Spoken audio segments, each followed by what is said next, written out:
Shalom, jumpa lagi dengan saya Yeni Indra di Seruput Kopi Firman Tuhan dengan renungan yang berjudul Roh dan Jiwa, Kunci Hidup Iman yang Stabil, Bukan Drama. Banyak orang Kristen sungguh-sungguh mengasihi Tuhan. Mereka berdoa, membaca Alkitab, melayani, tapi jujur saja hidupnya masih naik turun. Hari ini penuh iman, besok tenggelam dalam kekhawatiran. Hari ini yakin Tuhan baik, besok merasa Tuhan jauh. Masalahnya sering bukan pada iman.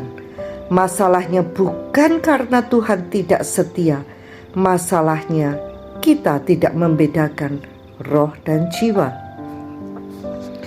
Alkitab sangat jelas bahwa roh dan jiwa bukan hal yang sama. Ibrani 4 ayat 12 berkata bahwa firman Tuhan sanggup memisahkan roh dan jiwa. Kalau bisa dipisahkan berarti memang berbeda. Dan 1 Tesalonika 5 ayat 23 menegaskan bahwa manusia terdiri dari roh, jiwa, dan tubuh. Roh, siapa kita di dalam Kristus. Roh adalah bagian terdalam dari diri kita. Disinilah hubungan kita dengan Allah terjadi.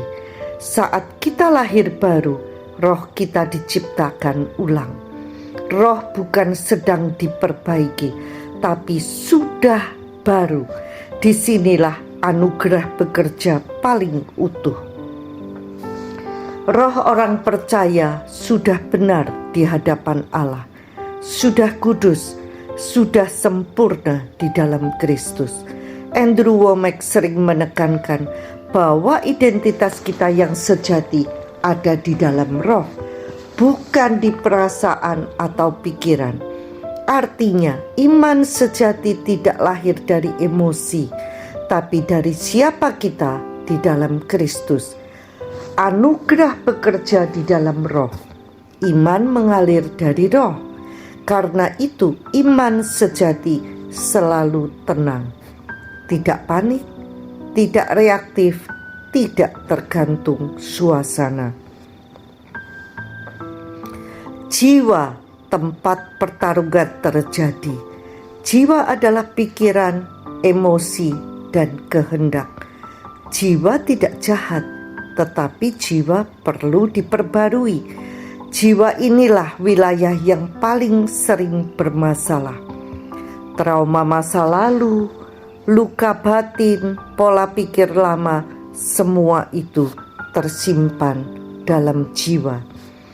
Itulah sebabnya seseorang bisa rohnya sudah lahir baru, tetapi pikirannya masih penuh ketakutan. Emosinya mudah tersulut, keputusannya sering keliru. Watchmeni pernah berkata bahwa jiwa adalah alat. Ia bisa tunduk pada roh atau justru mengambil alih kendali. Dan disinilah banyak orang Kristen tersandung. Mereka hidup dipimpin oleh jiwa, lalu menyebutnya iman. Padahal yang bekerja bukan faith, tapi feeling. Bukan iman, tapi perasaan. Grace alias anugerah bukan alasan hidup sembrono. Anugerah bukan berarti kita mengabaikan pembaruan jiwa. Justru sebaliknya. Karena roh kita sudah benar oleh anugerah, maka jiwa kita dipanggil untuk belajar selaras dengan kebenaran itu. Roma 12 ayat 2 mengatakan bahwa kita diubahkan oleh pembaruan budi, bukan dengan usaha rohani berlebihan, tapi dengan menyelaraskan pikiran pada kebenaran yang sudah ada di dalam roh. Hidup yang dipimpin oleh roh. Ketika roh memimpin dan jiwa mengikuti, damai menjadi stabil, keputusan lebih jernih, reaksi lebih dewasa. Iman tidak terguncang oleh keadaan. Kita tidak lagi bertanya, apa yang aku rasakan? Tetapi bertanya, apa yang Tuhan katakan? Kita berpikir sesuai firman, merasa sesuai firman, berkata-kata sesuai firman, bertindak juga sesuai firman. Kita menjadi glove, sarung tangan, dan tangan yang berada di dalamnya, serta menggerakkan sarung tangan itu adalah Allah sendiri. Disitulah hidup iman menjadi ringan, bukan tanpa tantangan, tapi penuh kepastian. Banyak orang mengira imannya lemah, padahal yang belum dilatih adalah jiwanya. Roh sudah benar, tinggal jiwa belajar tunduk. Ketika roh memimpin, anugerah bekerja bebas. Kasih karunia mengalir memampukan. Ketika pikiran diperbarui sesuai firman, iman pun mengalir alami, dan hidup tidak lagi dikendalikan oleh drama, melainkan oleh kebenaran firman Tuhan yang memerdekakan. Siap praktek? Yuk!